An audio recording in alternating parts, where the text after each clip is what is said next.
Every time a GoPro showcases the new camera they just created, the quality always looks incredible. And no, I'm not talking about the high budget money that they had to hire these talents that can fly airplanes and helicopters and scuba diving along with their best settings of everything. Instead, what makes their shots so unbelievable is the amount of efforts that they put into the tools that enhance the filming, along with paying the people who are going to use this that are capable of doing these crazy sports. For the most part, we already know some of the gears that they use, like clamps, the right POV angles, mounts, motor sliders, mods, and filters. But the one tool that I ended up seeing the most that GoPro uses that seems to give that GoPro showcase look is the ND filters that they use.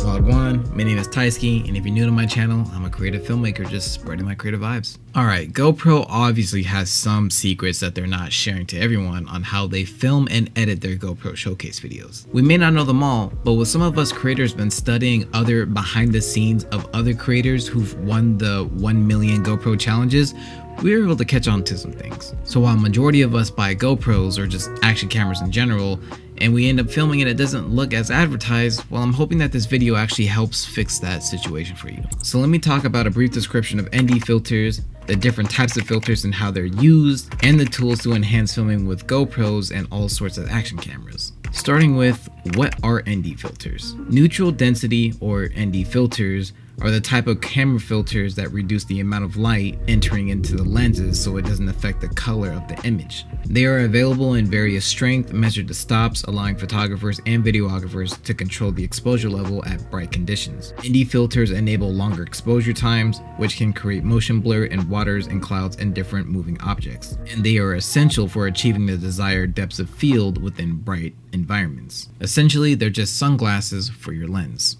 But what about polarized filters? Polarized filters are designed to reduce glare and reflection from non-metallic surfaces such as water, glass, and wet pavement. They enhance the saturation of colors, which results in deeper blues in the sky and vibrant greenery. Polarizer filters can also help underwater details in images taken in near body of water. So if you're planning on filming underwater, polarizers usually do the trick. But how are they made? Both ND and polarizer filters are made from high quality optical glass or resin. And this production value has various key steps to make this happen, such as material selection, coating, manufacturing, and quality control. As for material selection, high quality glass or optical grade resin is chosen for clarity and durability, meaning finding the right look for the glass. As for coating, specialized coating is to apply to enhance performance. For ND filters, they try to lead to the cooler side, and for polarizer, they just have a polarizing coating to allow reflections to reflect differently.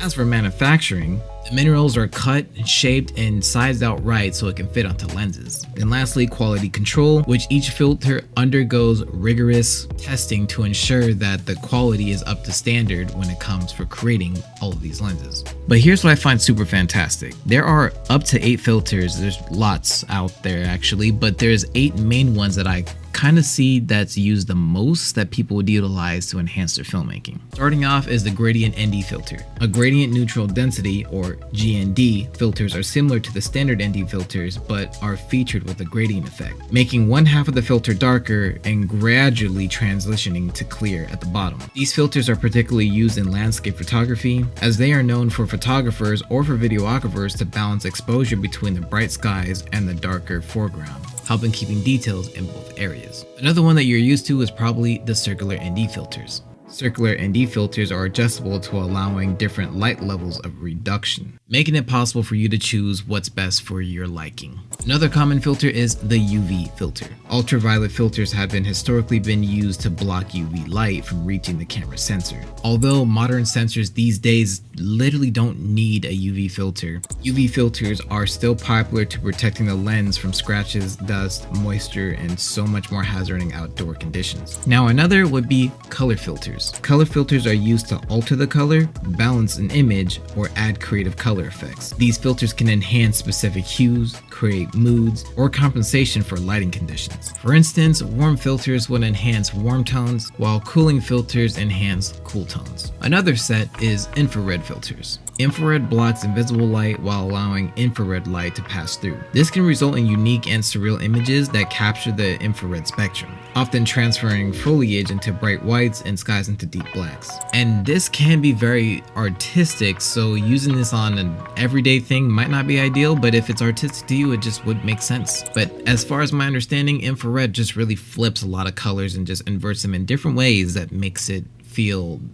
otherly world-like. Another set will be star filters. Star filters create a starburst effect around light sources in photography, adding this dreamy and ethereal quality towards your images. But my personal favorite filters will be diffusion filters. Diffusion filters soften images by slightly blurring all sharp images and highlights. Therefore, the more highlights that you have to offer, the more soft and hazy that it can look, and just has this like a creamy feel to it. But lastly would be the micro filters. Micro filters allow photographers or videographers to focus on small subjects by decreasing the minimal focus distance to their lenses.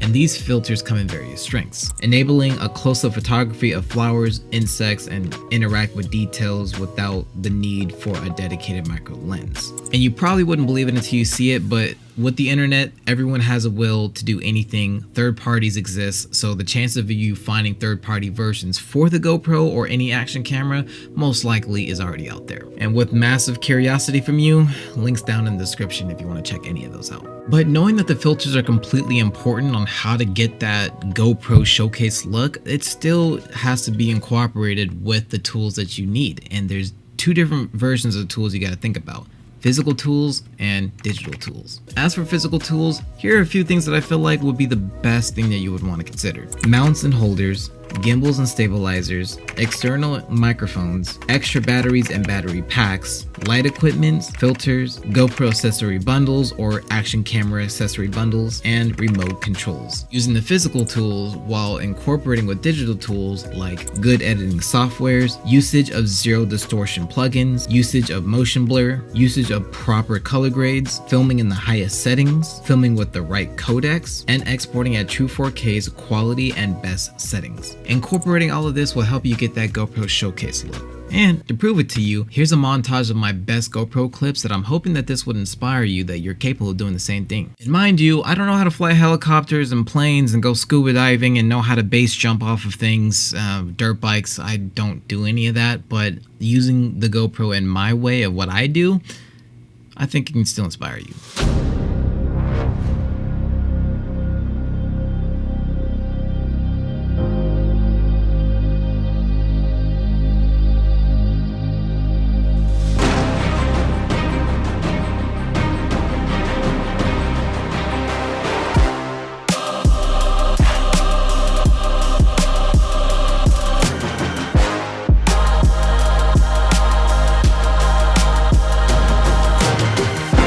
However, don't be discouraged because you can't do a majority of these things unless you really can do some of these things, and with all means, you got it. I hope that this video can give you some confidence that you can use these proper tools and these digital contents that you can utilize to make your videos from your GoPro or just your action camera to look as brilliant as what you would see through the ads. And if you feel like that did help you, then feel free to leave a like. That would help my channel more than you know. If you like content like this, then feel free to subscribe. It's entirely up to you. And if you're looking for useful gear for your GoPro or action cameras, feel free to click on this next video that will lead you to 10 useful GoPro or action camera accessories that can help you utilize your filming. Once again, y'all, my name is Tyski. Make it do what it is, what it doesn't, and I'll see you guys in the next video. And no, this is not OF, this is OF Odd Future. Figured I gotta clarify that if you were just thinking about that in the video.